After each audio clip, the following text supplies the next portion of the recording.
Hi.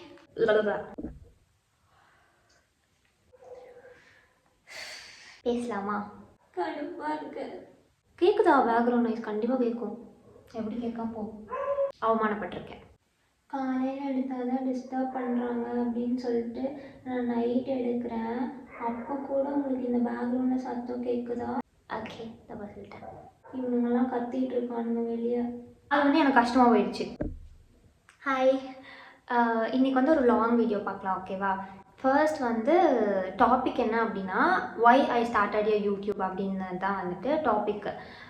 நான் வந்துட்டு என் YouTube வந்து 25th November 2020 ஸ்டார்ட் பண்ணிட்டேன்.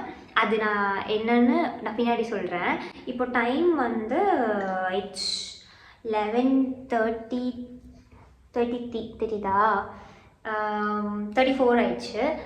எனக்கு வந்து மார்னிங் டைம்லலாம் வந்து வீடியோ ஷூட் பண்ணுறதுக்கு பெருசாக டைம் இருக்காது. அண்ட் வெளியெல்லாம் ஒரே சத்தமாக இருக்கும். என்கிட்ட மைக் இல்லை, அதனால தான் வந்து நான் நைட் டைம் சூஸ் பண்ணியிருக்கேன். ஓகே, பேசலாமா? நான் வந்துட்டு November 25th November 2020 ஸ்டார்ட் பண்ணேன்னு சொன்னேன்ல. எதுக்காக ஸ்டார்ட் பண்ணேன் அப்படின்னா, நான் வந்து ரொம்ப எமோஷ்னலான ஒரு பர்சன். நான் வந்து ஒரு எமோஷ்னல் பீயிங், ஓகேவா? நான் வந்து இந்த யூடியூப் வந்து காசுக்காக ஸ்டார்ட் பண்ணலை அப்படின்லாம் சொல்லலாம். பட் ஆனால் என்னோடய மோட்டோ ஃபர்ஸ்ட்டு ஸ்டார்ட் பண்ணலான்னு ஒரு ஐடியா இருக்கும்ல, ஸ்டார்ட் பண்ணணும் அப்படின்னு இருக்கும்ல. அது வந்து ஆக்சுவலாக ரீச் வேணும், பணம் சம்பாதிக்கணும் அப்படி தான் இருந்துச்சு. ஆனால் வந்து நான் இந்த யூடியூப் சேனல் ஓப்பன் பண்ணுறப்போ வந்து எனக்கு அந்த மைண்ட் செட் கிடையாது. நான் சொன்ன மாதிரி நான் ஒரு எமோஷ்னல் பீயிங்னு சொன்னேன்ல, என்னோடய ரியாலிட்டியிலேருந்து நான் எஸ்கேப் ஆகணும் அப்படின்றதுக்காக தான் வந்து இந்த யூடியூப் சேனல் வந்து நான் ஸ்டார்ட் பண்ணேன். அப்போல்லாம் நான் எந்த மாதிரி வீடியோ போட்டுட்ருப்பேன்னா, எனக்கு மூச்சு காட்டுறதுக்கு அப்போ சரியான பயமாக இருக்கும். அதனால வந்து மூஞ்சி காட்டாமல் எனக்கு நரேட் பண்ண ரொம்ப பிடிக்கும்.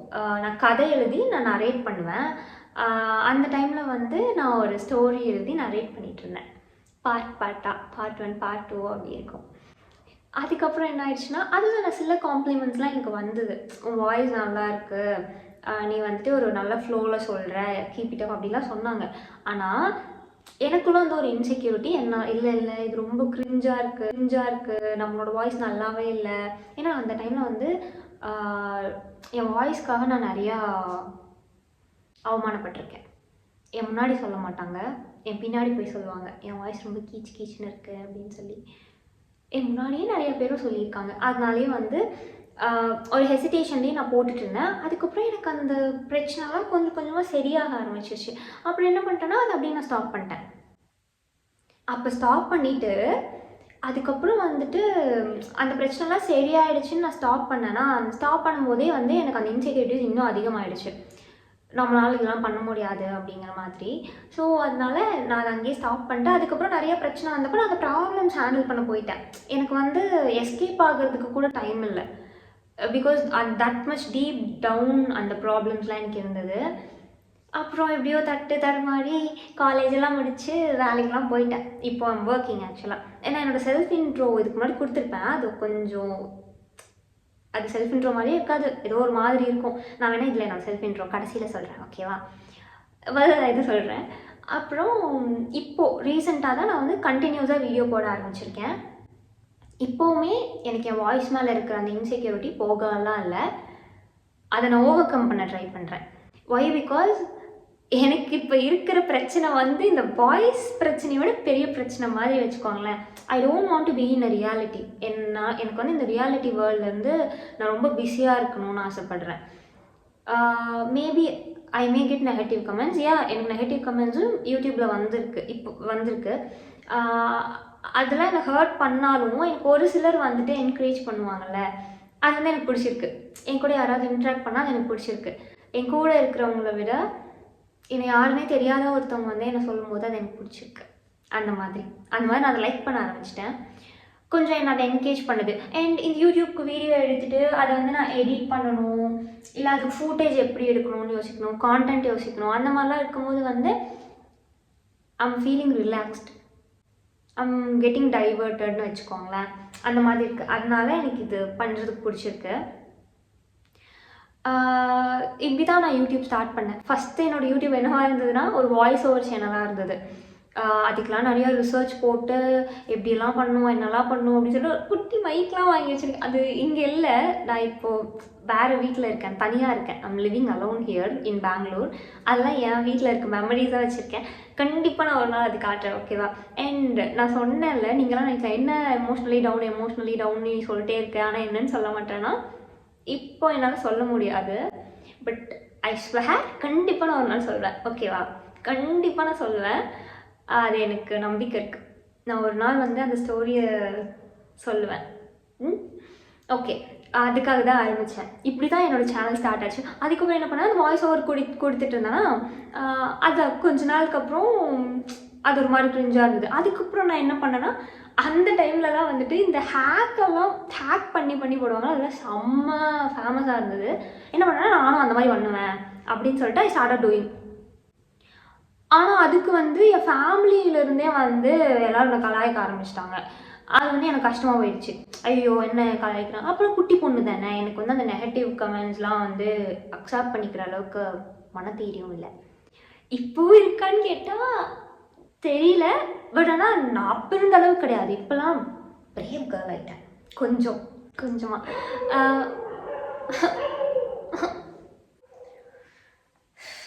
சரிங்க, அவங்க போட்டோம், அதுக்கப்புறம் பேசுகிறேன். நிப்பாட்டவே மாட்டான் பாருங்களேன், கத்திகிட்டே இருக்கான். தூக்கம் வருமா வராதான்னு தெரியல. கேட்குதா பேக்ரவுண்ட் நாய்ஸ்? கண்டிப்பாக கேட்கும். எப்படி கேட்காம போ. நிப்பாட்டிட்டாங்க. ஓகே. ஐயோ எதில் விட்டேன்னு மறந்து போயிட்டேனே. எனக்கு என்ன தோணுதுன்னா, ஒரு தடவையும் வந்து நான் இதுலேருந்து எஸ்கேப் ஆகிறதுக்காக இது ஸ்டார்ட் பண்ண மாதிரி தான் எனக்கு ஃபீல் ஆகுது. இப்போது நான் அப்படி தான் பண்ணியிருக்கேன். ஆனால் இந்த தடவை வந்து நான் கிவ் அப் பண்ணுற மாதிரி கிடையாது. என்னோடய லைஃப்பில் வந்து இதெல்லாம் சரியாகுமான்னு தெரியல. சரி ஆனாலும் ஆகலைனாலும் நான் வந்து இதை கண்டினியூ பண்ண போகிறேன். இந்த வாட்டி நான் ஒரு ஸ்ட்ராங்கான டெசிஷன் எடுத்திருக்கேன், இதை நான் கண்டினியூ பண்ண போகிறேன் அப்படின்னு சொல்லிட்டு. இவ்வளோதான் என்னோடய ஜேர்னி. அண்ட் என்னை பற்றி இன்ட்ரோ சொல்லட்டா? நான் வந்து ஃபஸ்ட் ஒரு வீடியோ போட்டிருப்பேன். அதில் உழப்பி என் பேர் கூட சொல்லியிருக்க மாட்டேன்னு நினைக்கிறேன். என் பேர் வந்து கோகிலா. பட் எனக்கு வந்து கோகிலான்னு கூப்பிட்டா பிடிக்காது. கோகின்னு கூப்பிடணும், இல்லைனா என்னோடய டேடோட பேர் சேர்த்து ஃபுல்லாக கோகிலா குமாரசுவாமின்னு கூப்பிட்டானா போய் மனநிறைவாக இருக்கும்னு வச்சுக்கோங்களேன். இதுதான் என்னோட நேம், நீங்கள் எப்படி பிடிக்குதோ அப்படி கூப்பிட்டுக்கோங்க. அப்புறம் என்னோடய சேனல் நேம் வந்து கோகிலா குமாரசாமி. நான் இது சொல்கிறேன், முதல்ல என்னோடய சேனல் பேர் என்னவா இருந்தது தெரியுமா? கோகி டெய்ல்ஸ்ன்னு வச்சுருந்தேன்னு நினைக்கிறேன். அதுக்கப்புறம் எனக்கு ரொம்ப க்ளோஸான ஒருத்தர் சொன்னாங்கன்னு சொல்லிட்டு டாக் வித் கோகி அந்த மாதிரி ஏதோ இருந்தது. அதுக்கப்புறம் இப்போ வந்து கோகி டாக்ஸ்ன்னு இருந்தது.